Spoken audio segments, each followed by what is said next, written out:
Fala galera, vamos para mais uma reação a um dos vídeos sobre Umbanda.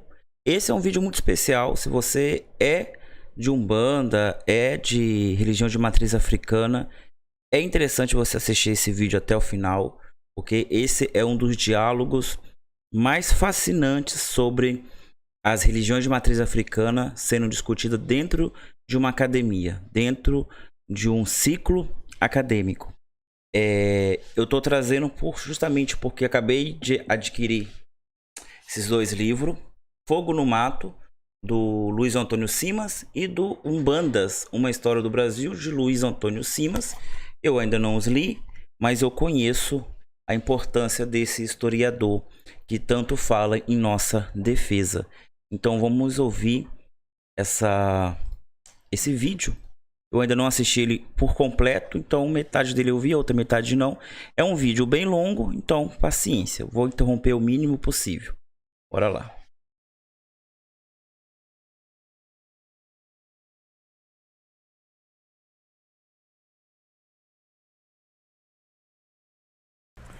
Galera, então, obrigado pela presença de todos e de todas. A gente vai começar a nossa atividade de encerramento da disciplina Epistemologia da Ciência da Informação, do Programa de Pós-Graduação em Ciência da Informação, IBICT, UFRJ, semestre 2, 2018. Né? Bem, eu vou falar muito rapidamente para a gente passar imediatamente para o nosso convidado e desde já agradecendo muitíssimo o pronto aceite do Simas, nosso grande interlocutor para encerrar a proposta da disciplina, né? Agradecendo muito o Arthur e Vinícius por esse diálogo de todo o curso, a equipe de alunos que participou e tem trabalho para entregar semana que vem, né? E que vai ter enquanto a gente descansa, né? Depois a gente trabalha também. Arthur e Vinícius, que são professores da disciplina ao longo desse semestre, lembrando que essa disciplina tem um papel histórico para esse discurso científico, esse discurso de formação científica da ciência e informação do Brasil, a primeira disciplina com foco em epistemologia que compôs a única linha de pesquisa do Brasil dedicada historicamente à epistemologia da ciência e informação. E ela retorna depois de 6 anos, a disciplina parada em razão do processo histórico do trabalho da professora Maria Nélida Gonçalves de Gomes na disciplina, hoje na UF e também como colaboradora do nosso PPGCI. Proposta inicial da disciplina, desde o primeiro contato, o diálogo com Arthur e com Vinícius, era realizar um percurso histórico, teórico, de como a disciplina se constitui, não só nos debates tradicionais dos anos 1960 ou do contexto pós-guerra, mas de elementos críticos sociais que também permitiram a formação dela, chegando até a própria teoria crítica propriamente dita, como nós trabalhamos do 4º para o 5º módulo da disciplina, né? Resultado desse discurso, dessa virada de módulos, nos levou a um debate sobre as chamadas epistemologias do Sul e os diálogos críticos com discursos que estão completamente afastados no debate inicial do que é e do que não é ciência. Século XIX, século XX, até os anos 60, quando a gente começa, a partir de uma reflexão sobre um conjunto de elementos de minorias e de maiorias minorizadas, a repensar não só o que nós somos no mundo, mas o que a ciência é, o papel absolutamente devastador da ciência na história após o século XVIII, após o Iluminismo, né? E a possibilidade completamente aberta, plural, de reconstruir os modelos de fazer ciência a partir de perspectivas diferentes, de construções distintas, como os elementos da cultura afrodescendente, das matrizes de raiz africana no contexto brasileiro, né? Na semana passada, só para relacionar mais um pouco com a nossa disciplina, nós tivemos um evento, eu vou circular as obras do Simas que estão disponíveis para venda aqui, né? O Simas depois fala mais um pouquinho delas para a gente ao longo do debate, né? Nós tivemos o evento A Arte da Biografia, o Seminário Internacional, e isso demonstra uma das publicações centrais do seminário. Isso daqui é a lista de chamada, tá, pessoal? Daqui a pouco a gente faz a lista, né? Um dos elementos centrais que dialogam diretamente com o nosso debate hoje é a publicação histórica realizada na Câmara dos Deputados por uma equipe concentrada, dentre outros, pelo Rafael Cavalcante, que organizou um repertório bibliográfico da condição do negro no Brasil. E nós tivemos uma palestra muito, mas muito interessante no final da tarde de sexta-feira, demonstrando como que a produção desse livro, que é um livro da década de 2010, já foi uma produção extremamente delicada, difícil de ser realizada por conta das pressões de uma transformação política no Brasil, de recuos contra qualquer abordagem progressista e de procura por uma mínima justiça social no Brasil diante dos nossos dilemas, né? Então, eu já vou passar a palavra para o Arthur, que vai apresentar. O Vinícius deseja falar alguma palavra? Uma coisa, né? Passo para o Arthur e vamos circular aqui o repertório bibliográfico sobre a condição do negro do Brasil. Esse repertório também está disponível para download, disponível na web, né? E as duas obras do Simas disponíveis aqui para venda hoje. Muito obrigado, Simas. Arthur, vai com você. Um minuto. Tem um microfone. Não. Obrigado a todos pela presença. Eu queria rapidamente, né, fazer só essa apresentação por conta de conseguir, né, conforme eu escrevi outro dia, de conseguir unir o útil ao agradável nessa manhã, né, de terça-feira, que a gente está no encerramento do semestre. A gente já tinha uma proposta de alguma atividade que fosse fora das paredes ali, né, do que para a gente é a academia, né, o espaço ali do IBICT, né, e ao longo desse curso, né, uma proposta do Gustavo, que me convidou e convidou ao Vinícius para dividir essa tarefa, né, de falar sobre a epistemologia da ciência da informação através de diversas escolas de pensamento, né, diversas perspectivas de conhecimento. E a mim coube trabalhar a teoria crítica, e a partir da teoria crítica de pensar, né, nas condições materiais de existência e de produção de conhecimento, chegamos ao Boaventura de Souza Santos, que faz uma crítica da teoria crítica, ao dizer que a teoria crítica também se propunha uma teoria sobre tudo, também era uma teoria de matriz eurocentrada e tudo mais, né, de acordo com aqueles problemas. Então, o Boaventura de Souza Santos coloca a perspectiva das epistemologias do Sul, para a gente pensar, né, a produção de conhecimento a partir das próprias matrizes, né, dos territórios latino-americanos e africanos e tudo mais. Sendo o Boaventura de Souza Santos também um português, também mais um europeu, né, colocando isso. Então, no princípio eu falei com o Gustavo, não, seria muito interessante que a gente pudesse falar de uma perspectiva de conhecimento que não tivesse as raízes fincadas na Europa, ou que não viesse a partir de uma perspectiva dos europeus, né, de nos dizer também de alguma maneira, né, com esse tom, né, também de desafiador, de dizer, não, também é possível se produzir conhecimento e leituras, né, do mundo a partir de outras perspectivas, né? E pensei imediatamente no Simas, né, acompanhando inclusive o lançamento do Fogo no Mato, né, que eu perdi o lançamento do livro em si, já estava atrás dele, e pensei que seria uma proposta muito boa, pelo fato de eu já conhecer o Simas há quase 15 anos, né, a gente foi apresentado por um amigo em comum, que é o Eduardo Goldenberg, na livraria Folha Seca, isso lá nos idos de 2003, 2004, quando na época eu estudava Oswald de Andrade e Antropofagia, que cara para o Vinícius também, e o Oswald de Andrade, que não sei se você concordaria, mas eu acho que tem uma trajetória também parecida com o Simas, que é uma pessoa que desenvolve o seu pensamento não dentro da academia, né, mas em outros espaços, né, de atuação, e pensando na perspectiva de se pensar com as contribuições, né, que venham, né, como o Oswald de Andrade, que era leitor de Marx, de Freud, de Nietzsche, né, mas pensava tudo a partir, né, da perspectiva antropofágica, né, com o Manifesto Antropófago, o Manifesto Pau-Brasil, né, e a perspectiva dele da cultura messiânica e, né, da cultura brasileira, absorvendo essas influências e tentando pensar a partir de uma outra perspectiva. Então, achei que a contribuição do Simas seria muito boa, né? A gente estava até comentando ali de graça que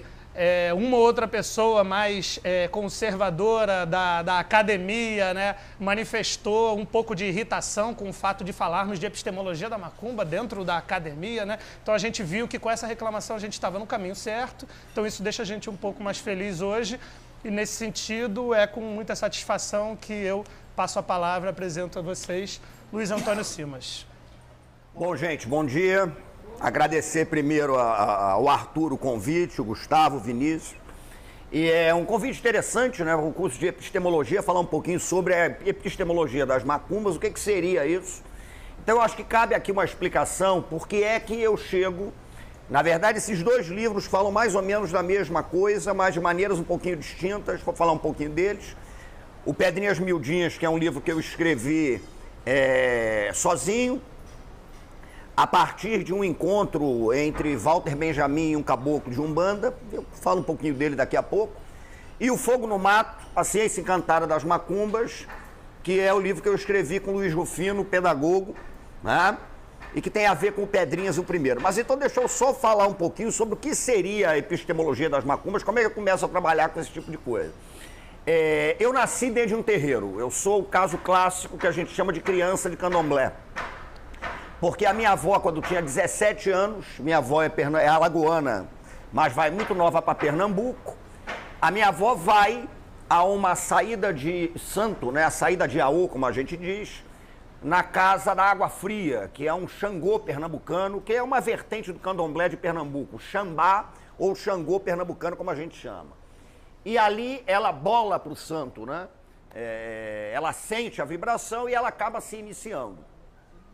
A minha avó, em 1963, vem para o Rio de Janeiro, veio um pouquinho antes, mas em 63 ela funda, ela cria o primeiro axé, né? A primeira casa de Xambá da Baixada Fluminense, em Nova Iguaçu, no Jardim Nova Era, na Rua Castor, onde eu cresci, né? Então, a rigor, eu nasci dentro do candomblé, me iniciei com 2 anos de idade, né? Fiz os meus primeiros rituais, como Ogã, aquele negócio todo. Quando minha mãe carnal, filha da minha avó, minha mãe carnal, tinha 13 anos, a minha mãe foi fazer a iniciação dela, mas o oráculo, né, o conhecimento oracular, parou a iniciação da minha mãe, dizendo que o caminho dela não era o Xambá, não era o Xangô, não era aquela vertente, né, do candomblé de Pernambuco. E que o caminho da minha mãe era a encantaria. E aí a minha mãe, daqui a pouco eu falo um pouquinho sobre a encantaria, porque ela é chave para essas reflexões que eu proponho. E aí minha mãe, então, acaba sendo levada à casa de um grande sacerdote da encantaria, chamado Santo Crioulo, que é uma espécie de grande introdutor da encantaria paraense no Rio de Janeiro. Santo Crioulo tinha a casa aberta na Rua do Lavradio, que era cheia de terreiro, né? Então minha mãe acaba se iniciando no encanto por Santo Crioulo, por Pai Crioulo. Então é uma vida dentro da religião, dentro da encantaria, dentro do candomblé e etc e tal, né? Bom, a minha formação foi em História, e por incrível que pareça, né, eu fiz, por exemplo, o meu trabalho de mestrado foi sobre ritos funerários na Primeira República, né?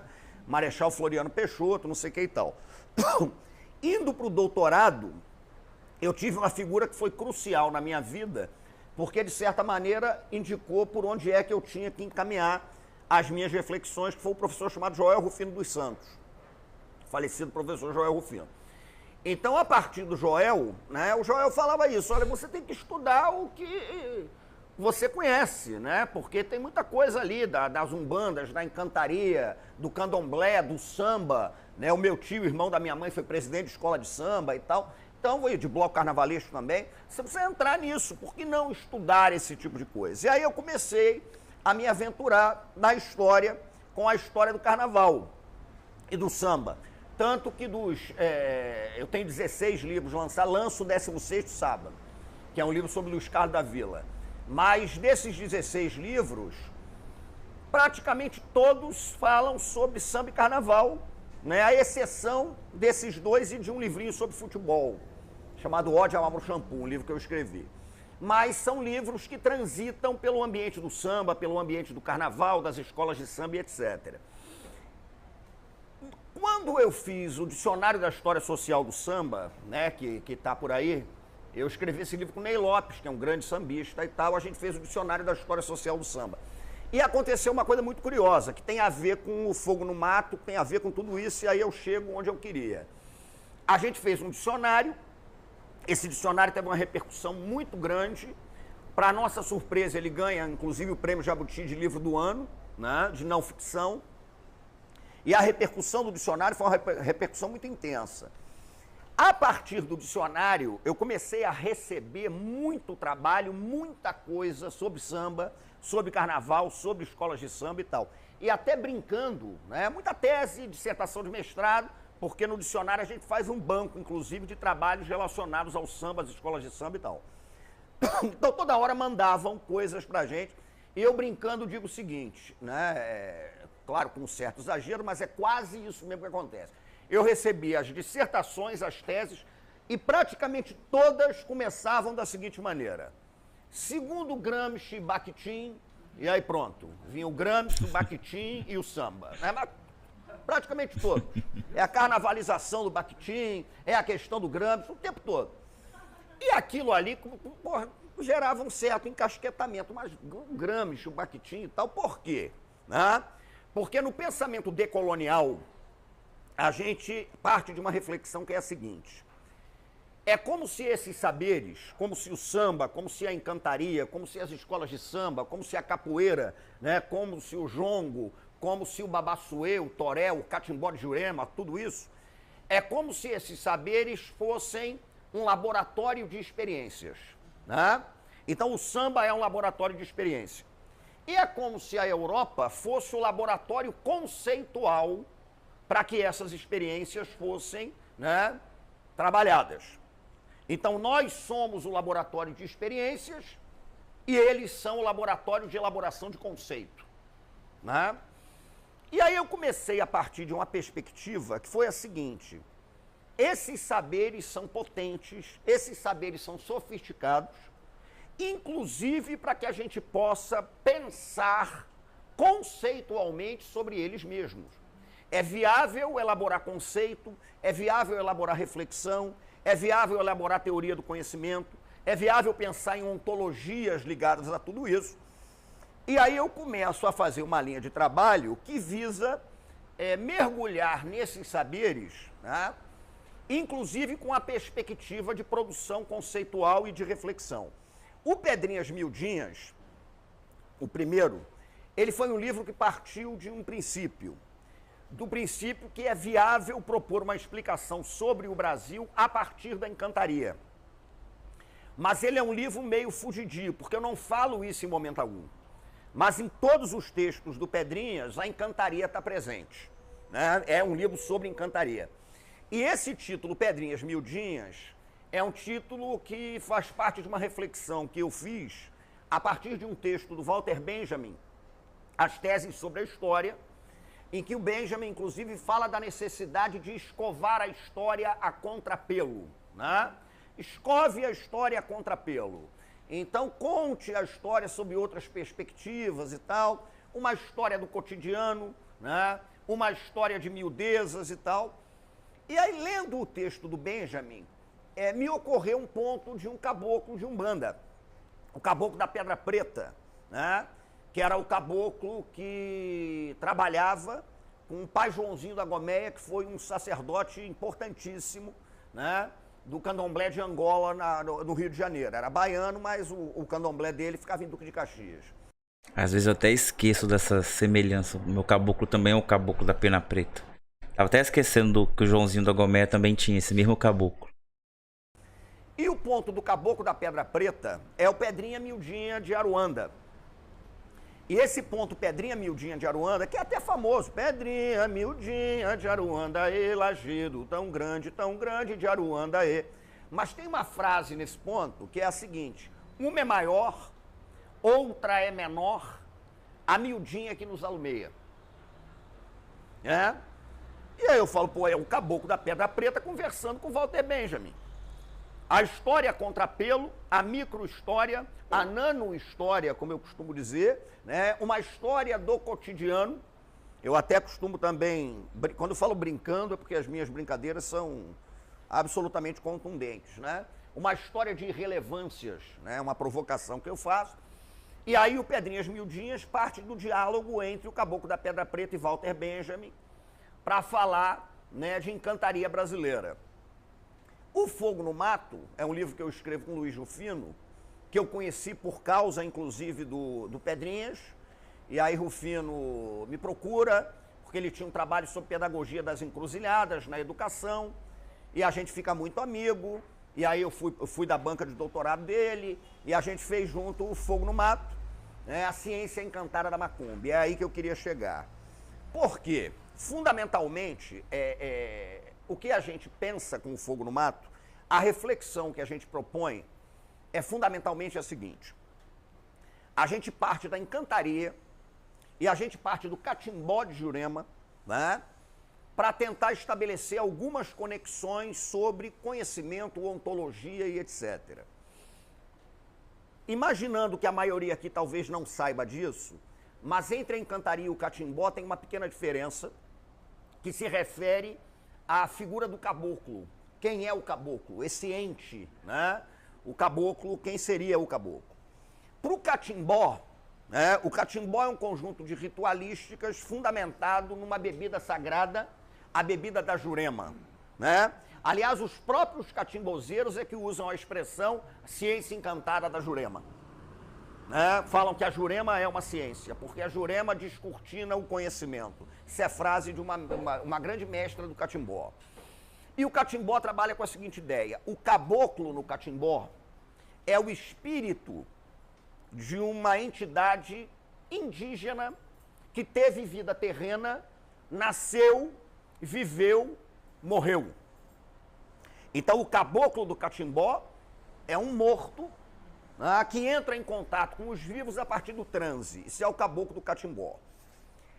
Na encantaria tem duas diferenças. Primeira diferença é a seguinte. Na encantaria o termo caboclo ele vale para qualquer um. O caboclo pode ser um índio, o caboclo pode ser um turco, o caboclo pode ser o rei da França, o caboclo pode ser Dom Sebastião, rei de Portugal, né? O caboclo da encantaria, ele pode ser qualquer um, em estado de caboclamento, né? E na encantaria, o caboclo não teve morte física, o encantado não morreu.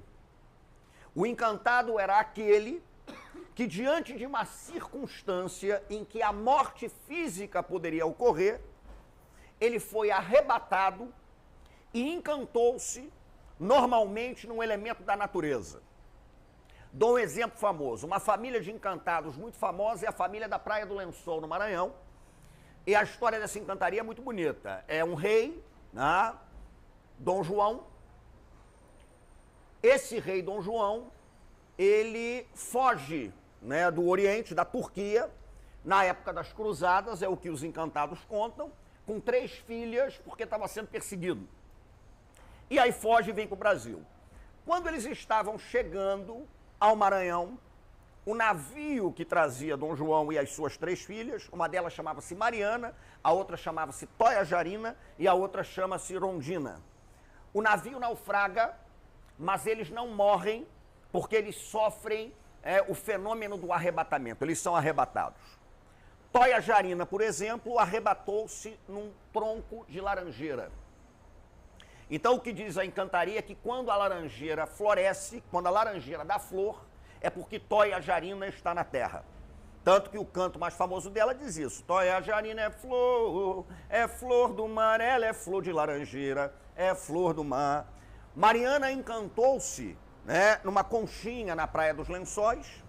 Ao mesmo tempo, Mariana aparece como arara, Mariana aparece como cigana e Mariana aparece, inclusive, como marinheira da Marinha do Brasil, né? A minha mãe, por exemplo, trabalha com um caboclo chamado Caboclo Japetequara.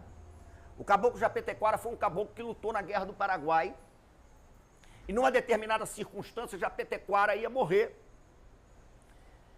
mas não morreu porque ele foi arrebatado, né? Arrebatou-se num tronco de sucupira.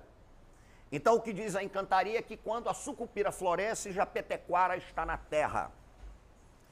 E o próprio Japetequara diz uma coisa muito interessante, que o encantado, né, ele é 3 em 1. O encantado é ele mesmo, o encantado é o elemento da natureza no qual ele se encantou, e o encantado é o corpo que ele usa para dançar entre os viventes. Então Japetequara é ele, Caboclo Japetequara. Japetequara é o tronco de sucupira. Japetequara é o corpo em trânsito da minha mãe. Né? O encantado, portanto, ele tem essa dimensão ontológica de ser ele mesmo, de ser o elemento da natureza e de ser o corpo através do qual ele dança. Né? Mais ainda, a encantaria alarga a própria noção do humano, né? Sem dúvida nenhuma, há um alargamento profundo. A encantaria, por exemplo, coloca em xeque o próprio cogictum cartesiano, né? Porque se a gente imagina o cogictum, o penso logo existo, né? A encantaria trabalha a existência na dimensão do vibro logo existo, na dimensão do danço logo existo, na dimensão do bato tambor logo existo, e pasmem, né? As umbandas, o catimbó e a encantaria. Morro logo existo. Porque muitas vezes a condição fundamental da existência, né, é exatamente a morte. Porque todos esses saberes afro-ameríndios, todos eles têm um elemento comum. A grande dualidade que existe não é a dualidade entre morte e vida. Não é essa a questão chave, né, para a encantaria, para a Jurema, para a Umbanda, para o candomblé de Quito, para o candomblé de Angola, para todos esses saberes, não é isso. Né?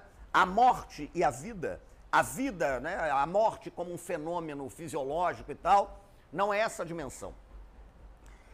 A grande dimensão em que operam esses saberes é a dimensão do encanto e a dimensão do desencanto.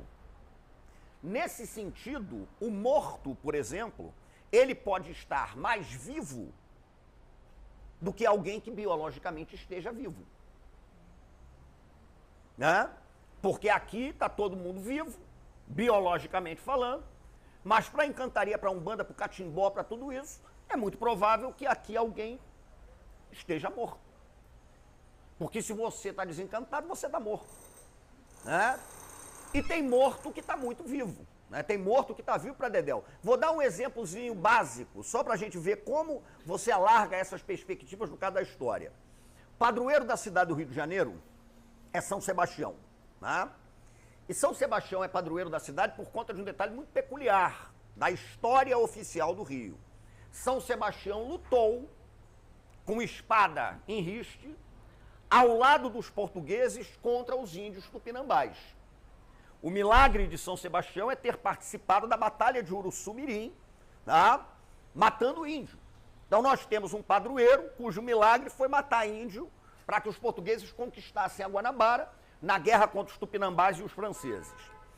O que é curioso é que nas encruzilhadas brasileiras, São Sebastião, o santo cristão, ele foi aproximado, né? Ele foi amalgamado, ele foi cruzado. Eu prefiro isso, eu não gosto de trabalhar com a expressão sincretismo, eu acho que ela empobrece muito a reflexão. Mas ele foi cruzado, amalgamado com Oxóssi, um orixá do Queto, e Mutalambô, que é um inquice do Congo-Angola, é um inquice Muxicongo. E aí tem um detalhe muito peculiar que é o seguinte: Oxóssi é o orixá que protege os índios. Então veja que curiosidade, São Sebastião, que virou padroeiro porque matou índio, foi aproximado de um orixá que defende os índios. E quem é da macumba sabe de uma coisa básica. Dia 20 de janeiro, dia de São Sebastião, é dia em que os terreiros tocam no Rio de Janeiro para Oxóssi e para os caboclos. E quem desce para dançar é o tupinambá que São Sebastião matou numa praia da Guanabara. Aquele tupinambá está rigorosamente vivo. A condição fundamental da vida dele foi ter morrido. Morro, logo existo. Né? Por ter morrido, ele dança, ele interage, ele fala, ele se apresenta. Então isso dá uma perspectiva de alargamento, inclusive do ponto de vista ontológico, da reflexão sobre o ser, né? Que é absolutamente impactante. Esse alargamento é muito importante. Então, a partir dessas coisas, é que a gente começou a propor alguns conceitos, a gente começou a propor algumas coisas interessantes. Por exemplo, vou pegar um exemplo básico. Uma das chaves desse trabalho, do Fogo no Mato, é uma reflexão que a gente faz sobre a possibilidade de pensar terreiro como conceito. Por que a gente está falando isso? Por que eu falo disso? Né? Por que eu gosto de trabalhar com essa ideia do terreiro como conceito? Basicamente, na geografia, na minha área, na história, né, a gente trabalha muito com o conceito de território. E uma visão mais simples que se tem sobre território é a visão de que o território é um espaço funcional. O território é um espaço funcional, né? Nós temos aqui um território que é um espaço funcional. Um viaduto é um espaço funcional. A Avenida Marquês de Sapucaí é um espaço funcional, né? Porque ela foi criada para ligar o centro da cidade ao viaduto, né? O 31 de março ao túnel Santa Bárbara. Tá ali. São espaços funcionais. E o que seria exatamente um terreiro? O terreiro, né? Quando eu falo em terreiro, eu não estou me referindo ao terreiro como um espaço religioso, né? De convívio religioso, nada disso. O terreiro é o espaço praticado. Quando você pratica o espaço, mediante procedimentos de encanto, você terreirizou aquele espaço. Nesse sentido, a Casa Porto agora é um terreiro. Nós terreirizamos a Casa Porto. O viaduto de Madureira é um território funcional, terrível, inclusive. Mas quando você chega e faz um baile, né, debaixo do viaduto de Madureira, o território foi encantado em terreiro. A Marquês de Sapucaí é um território. Quando você cospe uma cachaça na esquina, quando o cavaco dá o acorde, uma escola de samba dobra o cotovelo da pista e começa a desfilar, o território foi terreirizado. Então, o terreiro é o espaço de encantamento e me parece, por exemplo, um conceito muito potente para que a gente pense a própria dimensão da cidade. E como é que a cidade, né, ela se encaminha na luta entre o território e o terreiro. É uma maneira de você pensar uma cidade profundamente preta, como é a cidade do Rio de Janeiro, a partir de saberes que essa mesma cidade produziu. Porque não sou eu que estou dizendo que o terreiro é isso, né? A prática do terreiro nas umbandas, na encantaria, no catimbó, é essa. Quando você chega na praia para fazer uma macumba, mediante procedimentos litúrgicos de encantamento da areia, você terreirizou aquele espaço. Você entrou na dimensão do terreiro, né? Então essa dimensão do encanto é uma dimensão muito profunda para que a gente possa pensar uma série de coisas.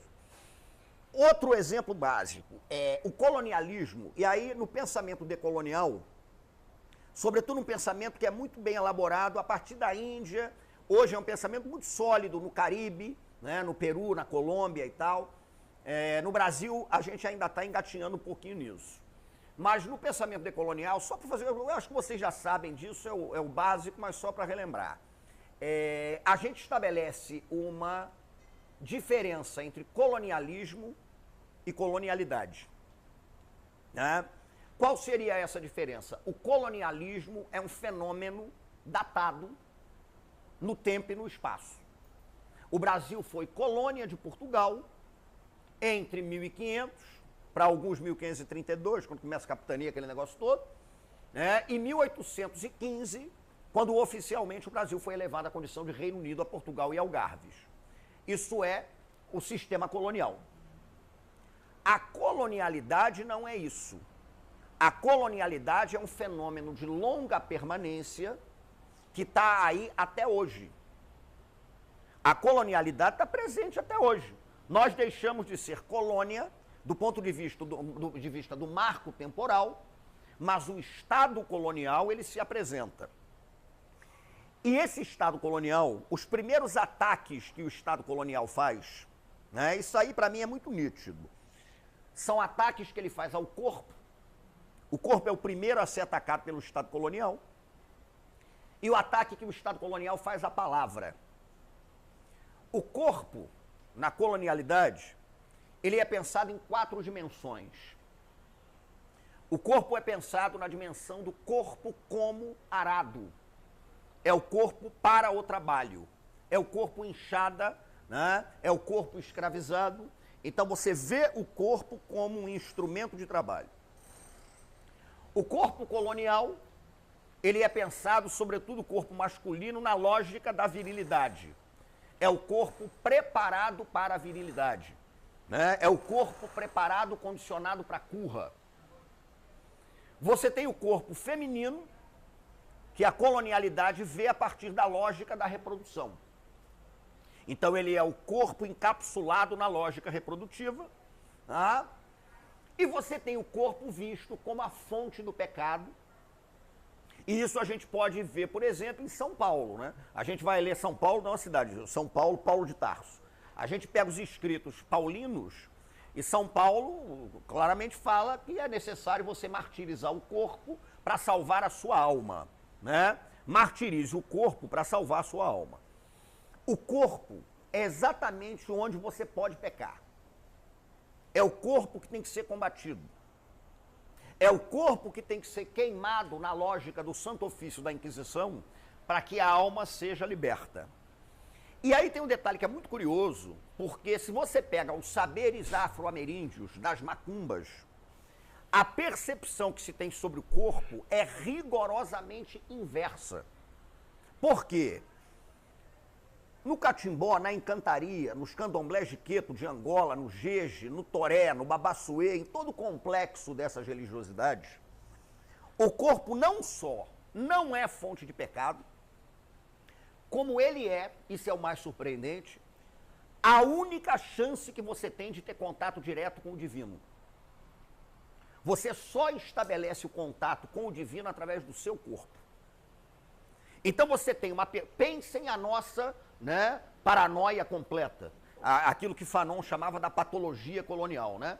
Nós somos patologicamente, evidentemente, doentes, porque nós estamos na encruzilhada entre essas concepções que se agridem o tempo inteiro. Uma concepção que verifica no corpo a fonte do pecado e uma concepção que vê o corpo como única possibilidade de contato com a transcendência, com o divino. É o corpo que transita, é o corpo em transe, é o corpo que vai, né? É o corpo que está indo. Então é muito interessante. O Estado colonial ataca o corpo, né? O Estado colonial ataca, evidentemente, a palavra. E esse livro, Fogo no Mato, ele parte de uma provocação. O Pedrinhas Miudinhas também parte de uma provocação que é a seguinte. Ele é escrito propositalmente numa linguagem que de acadêmica não tem nada. Ele é um livro que se propõe a um debate sólido, a um debate forte, a um debate pesado, né, com o pensamento decolonial. A zona de diálogo é essa. Mas ele é um livro que propositalmente trabalha na dimensão do encanto, inclusive da palavra, a poética e a política, né? Então o Fogo no Mato, ele se permite a linguagem, né? Há uma linguagem de giro, como a gente costuma dizer, né? A gente faz um rodopio, a gente trabalha muito com esse conceito de rodopio, né? A ideia do rodopio. O rodopio, na verdade, é você transfigurar-se. O rodopio é você abrir caminho para outro tipo de coisa. E a gente trabalha esse conceito a partir também da ideia do rodopio nas umbandas, né? Que quando vem o rodopio, é você estar entrando no estado de trânsito, você está indo para um outro lugar. Então o Fogo no Mato trabalha com essa perspectiva. Porque a palavra, nessas sabedorias também, nela reside a possibilidade de encantamento do mundo. Como? Né? E aí você redimensiona até o que é humano ou não é humano. Se você descer agora aqui, vou dar um exemplo. Se você desce agora aqui, de repente a folha mais comum que você vai achar no meio da rua é um peregum. O peregum é muito comum. Peregum você encontra em qualquer esquina, você sai da sua casa, desce e tal, você vai achar um peregum. O peregum, a rigor, não é nada. Peregum é uma folha que está ali. Mas, se você souber encantar o peregum, através da palavra, você desperta o peregum. E aí é uma frase fabulosa que os Babalossães, os sacerdotes da folha, né? De Ossan, que é um orixá da folha, dizem que é o seguinte: você humaniza o peregum. Então você tem a possibilidade de humanizar o peregum. O peregum não é nada. Agora, se você me dá o peregum, e eu canto para ele, por exemplo, isso. Peregum, alajotitum, peregum, alajotitum, babá, peregum, alaomerém, peregum, alajotitum, peregum, alajotitum, peregum, alajotitum, peregum, alaomerém, peregum, alajotitum. Esse é um canto para você encantar o peregum. O peregum foi humanizado. Então a folha adquiriu a dimensão do encanto que a humaniza. Porque a condição humana, ela só é viável pelo encanto. Você encantou a folha, né? Mas um pouquinho para a gente também não se alongar e debater aqui. Você tem um saião, que é uma folha comum. Se você canta com o saião, você encanta o saião. Né? O saião foi encantado, o saião pode, né, fazer esse tipo de coisa. Então a própria dimensão ontológica de você pensar a condição humana, ela está muito presente nesse tipo de coisa. Nas razões da Jurema, nas razões do catimbó, porque há um detalhe que é interessante, um outro conceito que é muito trabalhado no pensamento decolonial é o conceito de polirracionalismo. Né? O polirracionalismo contra o monorracionalismo que foi construído pelo pensamento europeu, de recorte das luzes e etc. Né? O pensamento decolonial trabalha com a ideia, por exemplo, de multiverso, né, e não universo. Porque não há um universo, há múltiplas maneiras de você encarar esses fenômenos todos e tal. Então o que isso significa? Significa que a gente tem um manancial muito potente para que a gente possa pensar esse tipo de coisa. Eu, em certa ocasião, estava escrevendo um texto sobre o Carnaval do Rio de Janeiro, e aí, para escrever esse texto, eu criei dois conceitos, o conceito de exusíaco e o conceito de oxalufânico. E quando eu criei esses conceitos, depois eles estão desenvolvidos também no Fogo no Mar, eu criei primeiro uma pequena provocação dizendo que quem tem Exu e Oxalufano precisa ficar recorrendo a Apolo e Dioniso, né? Que é um negócio até que não faz muito sentido. Porque o Rio de Janeiro, eu só vou dar um exemplo concreto como é que você pode operar conceitualmente nesse tipo de coisa. O Rio de Janeiro é uma cidade que tem dois tipos de carnaval que são muito distintos. Tem um carnaval de rua que é absolutamente diferente do carnaval de avenida. O carnaval de rua é o carnaval que eu chamo de exusíaco. Primeiro porque Exu, Mavambo, Aluvaiá, Legba, né, é uma entidade, é uma energia que está presente na rua. Né? Ele é o dono da rua. Ele é a boca que tudo come. Aliás, fascinante com Oswald de Andrade. Porque você pensa na antropofagia do Oswald e você pensa num mito de Ifá, que é a sabedoria dos babalaôs, né? Mas tem um mito de Ifá que diz o seguinte: Exu vinha caminhando e existiam duas cabaças que oferecem a ele na feira. Né? E aí uma cabaça tem o pó, né, da bondade e tal, e a outra cabaça tem o pó da maldade, tem uma opção de coisa nas duas. E aí Olodumare, o deus maior, no mito, ele pergunta a Exu qual é a cabaça que Exu quer. Exu pede uma terceira cabaça. Ele pede uma terceira cabaça, ele pega as duas cabaças, quebra as duas e mistura os pós das duas cabaças numa terceira cabaça.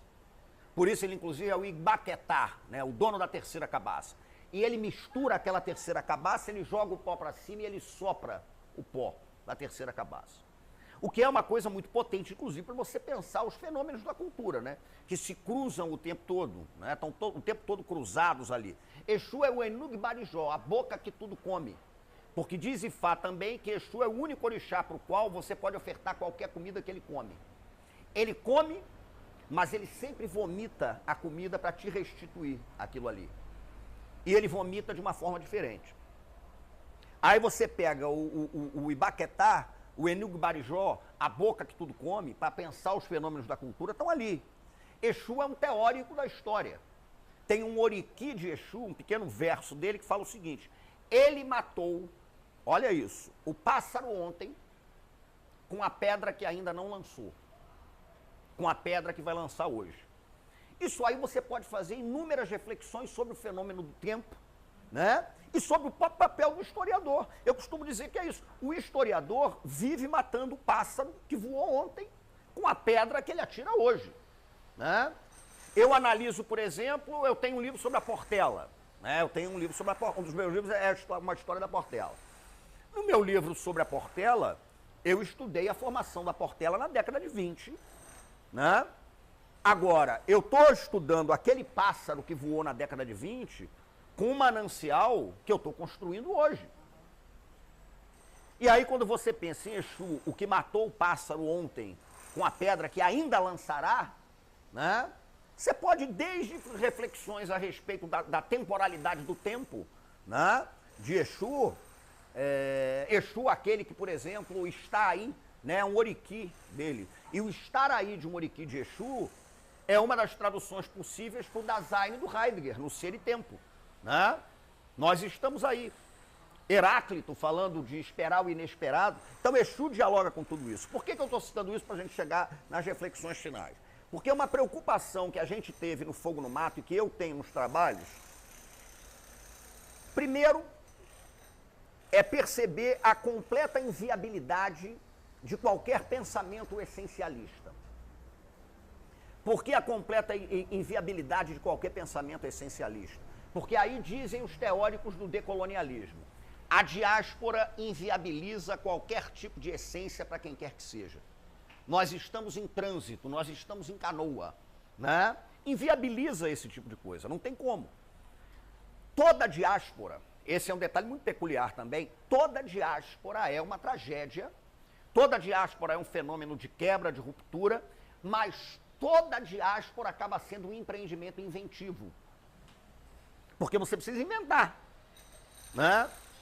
Por isso, a gente trabalha muito com o conceito de encruzilhada. E a maneira como as umbandas, né, como os catimbós, como o babassuê, esse troço todo, entendem a encruzilhada. A encruzilhada é fundamentalmente o lugar do encontro. É o lugar em que as coisas se cruzam. É o lugar em que as coisas estão acontecendo. A encruzilhada tem essa perspectiva. Por isso, tem um detalhe aí que é fundamental. Quando eu dialogo, por exemplo, no Fogo no Mato com Descartes, quando eu dialogo com Heidegger, né?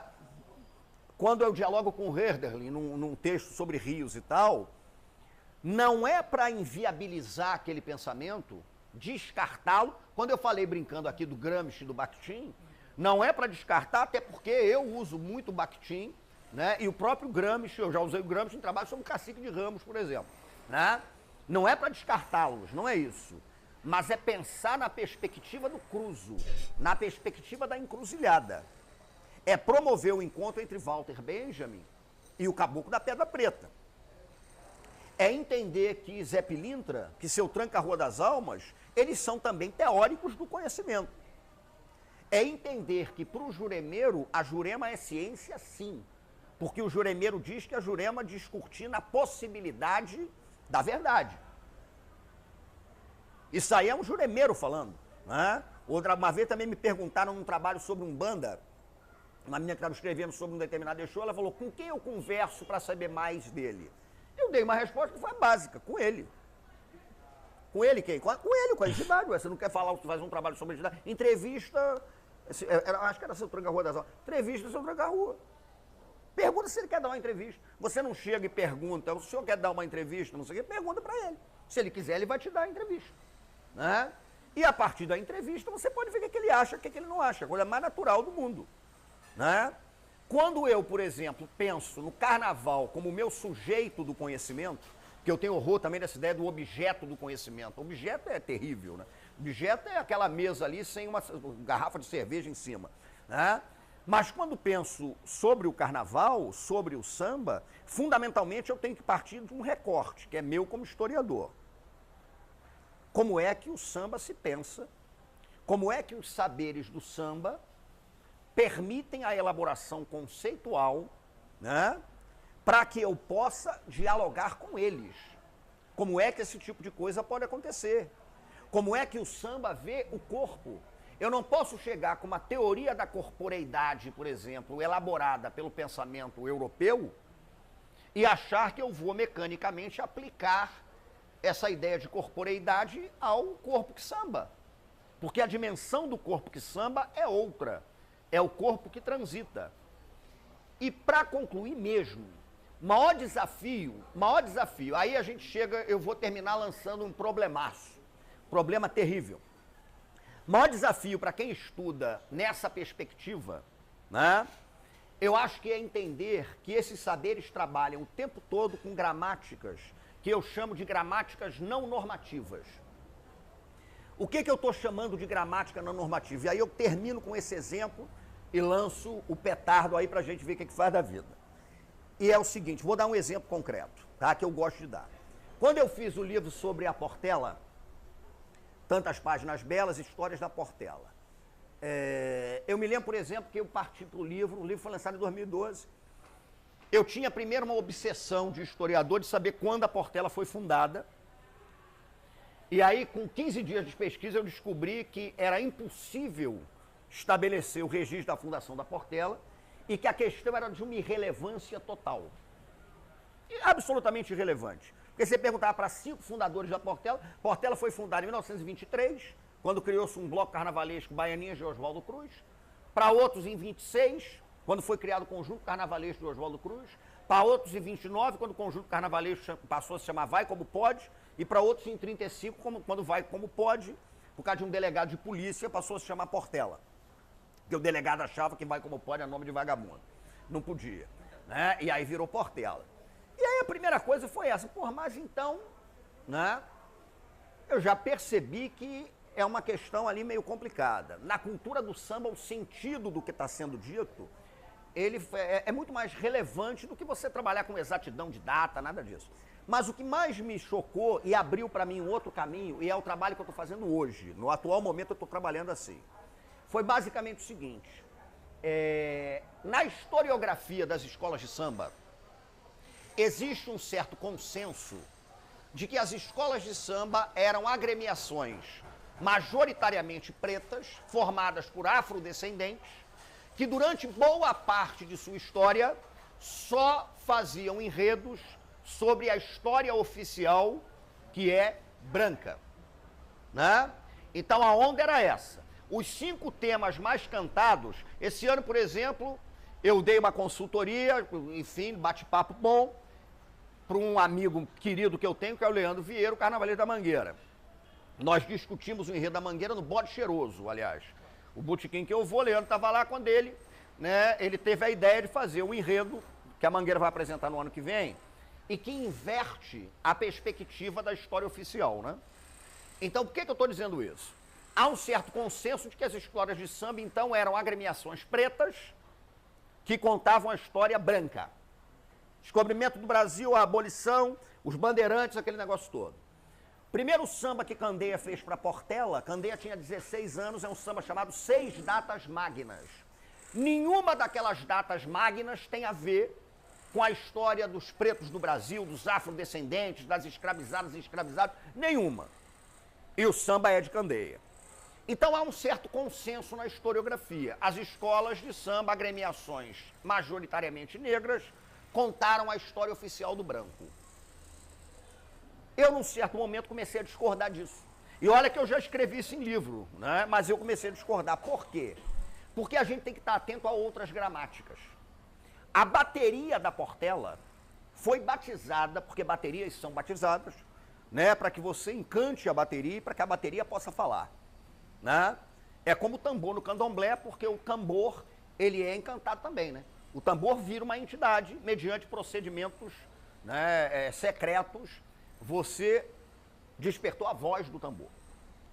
Então a bateria da Portela, ela foi batizada no dia 20 de janeiro, olha aí de novo, né? Eu vou concluir da maneira como comecei, 20 de janeiro de 1928, dia de São Sebastião, que aqui foi aproximado a Oxóssi. No candomblé de Queto, existe um toque que você toca para Oxóssi. É o tambor contando a história de Oxóssi, e esse toque chama-se aguerê. O aguerê é o tambor contando a história de uma caçada. O aguerê é mais ou menos um tac tac tac tac tac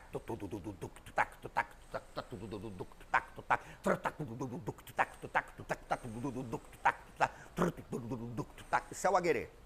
Se você, por exemplo, vai tocar para Xangô, você não pode bater um agueré. O tambor toca um ritmo chamado alujá. Tum tum tum tum tac tac tac.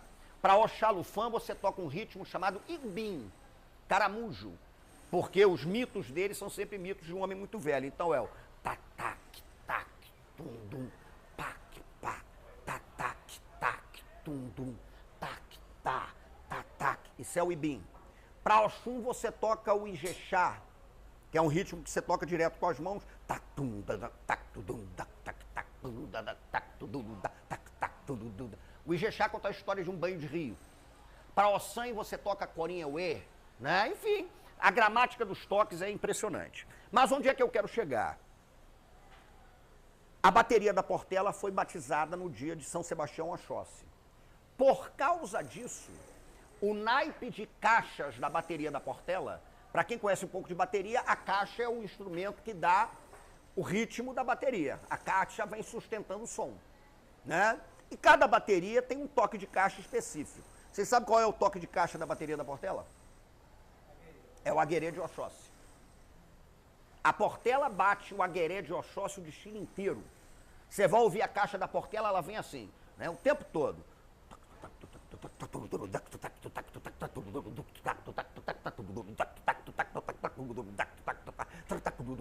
Tá batendo para Oxóssi. Aí eu faço a pergunta. Quando a Portela desfila contando a história da Batalha Naval do Riachuelo,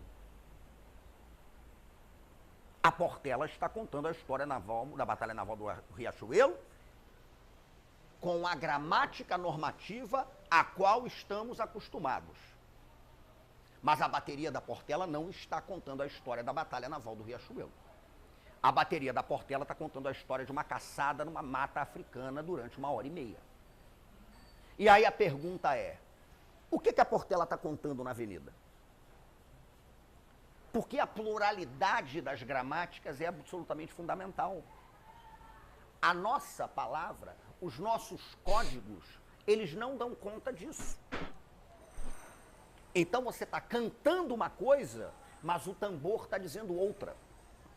E aquele desfilante da Portela, que é da comunidade, que é do santo, que é da macumba, que é do candomblé e tal, esse desfilante, né? Vocês acham que ele está identificando o que ali? A Batalha Naval do Riachuelo? Não há nada de identificando a Batalha Naval do Riachuelo. Ele sabe perfeitamente que ele está atravessando a avenida, quando a bateria é criada, né? Tocando para Oxóssi o tempo todo. Quem desfila no Salgueiro sabe que o Salgueiro bate caixa alta, aqui em cima, numa levada puxada para o Partido Alto, e que trabalha com uma rítmica muito próxima do Congo de Ouro e do Alujá de Xangô. Então, o conhecimento dessas questões passa também pelo que eu chamo de necessidade de um alargamento de gramáticas. O alargamento de gramáticas que passa pelo tambor, o alargamento de gramáticas que passa pelo corpo, o alargamento de gramáticas que passa pelo que não é dito, né? Fundamentalmente é isso. Então é necessário também que a gente dê esse mergulho. Eu vou concluir lendo a abertura do Fogo no Mato. Porque muita gente, como você está falando, muita gente olha a palavra macumba e toma um susto, né? Macumba e não sei o que e tal. E a abertura é de um texto que eu escrevi há muitos anos e que a gente colocou na abertura do Fogo, eu e o Rufino. Nota introdutória, macumbeiro, né? Porque a gente se define como macumbeiro. Quer dizer, é o quê? Macumbeiro, né? A defesa do Rufino está lá, a pedagogia das encruzilhadas, o macumbeiro Luiz Rufino. O cara é macumbeiro, por que não pode ser um macumbeiro? Né? Mas aí a gente bota o seguinte aqui. Macumbeiro, definição de caráter brincante e político que subverte sentidos preconceituosos atribuídos de todos os lados ao termo repudiado e admite as impurezas, contradições e rasuras como fundantes de uma maneira encantada de se encarar e ler o mundo no alargamento das gramáticas. O macumbeiro reconhece a plenitude da beleza, da sofisticação e da alteridade entre as gentes. A expressão macumba vem muito provavelmente do quicongo cumba, feiticeiro. O prefixo ma no quicongo forma o plural. Cumba também designa os encantadores das palavras, os poetas, os griots, as gelias, né? Macumba seria, então, a terra dos poetas do feitiço, os encantadores de corpos e palavras que podem fustigar e atazanar a razão intransigente e propor maneiras plurais de resistência pela radicalidade do encanto, em meio às doenças geradas pela retidão castradora do mundo, como experiência singular de morte. Então essa é a ideia que a gente tenta trazer com a ciência encantada das macumbas. E aqui eu faço, inclusive, como é que é aquele negócio quando a gente conta o final do filme? Spoiler. Um spoiler. Porque muita gente pergunta o fogo no mato. Fogo no mato é catimbó. É uma das prováveis origens da expressão catimbó, né? Taca fogo no mato. O catimbó veio para tacar fogo no mato a partir do encanto da Jurema. E era mais ou menos isso que eu queria dizer para vocês. Aí agradeço mais uma vez o convite para que a gente possa falar um pouco sobre esses trabalhos aí que a gente tem feito. Certo? O cara, ele dá uma aula. Cara, um historiador, né, cara? Isso que é muito importante. Ele é do candomblé, como falou. Ele tem a vivência, é familiar. Ele é um homem branco. Ele respeita a origem indígena, africana dos cultos que ele pertence. Ele estuda, ele raciocina. O Luiz Antônio Simas, ele é uma obra-prima da nossa atualidade. E nós, macumbeiros, devemos reverenciar pessoas assim. Pessoas que levam a nossa religião a sério.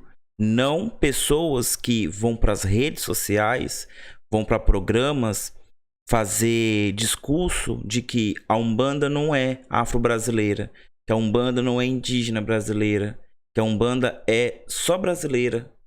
Aí se apoderam de todos os elementos indígenas, africanos, mas não quer dar o crédito a esses povos. Mas a cultura que é dita ali, o dialeto que é dito ali, é um dialeto europeu, afastando o indígena e o negro desse centro desses cultos, para que só fique ali a elite. Infelizmente, essas pessoas são as que mais têm seguidores, são as que mais vendem livros, são as que mais têm audiência. Nós temos que parar com isso. O Simas, ele tem um canal dele, eu vou deixar aqui o link do vídeo completo. Completo não, que nós já assistimos completo, mas a fonte original. Vai lá do canal dele, curta. Tem cada live incrível que o cara conta. Ele canta pontos antigos, fala de suas experiências de uma forma inteligente. Humilde. Posso até dizer sábia, de dizer sobre a religião.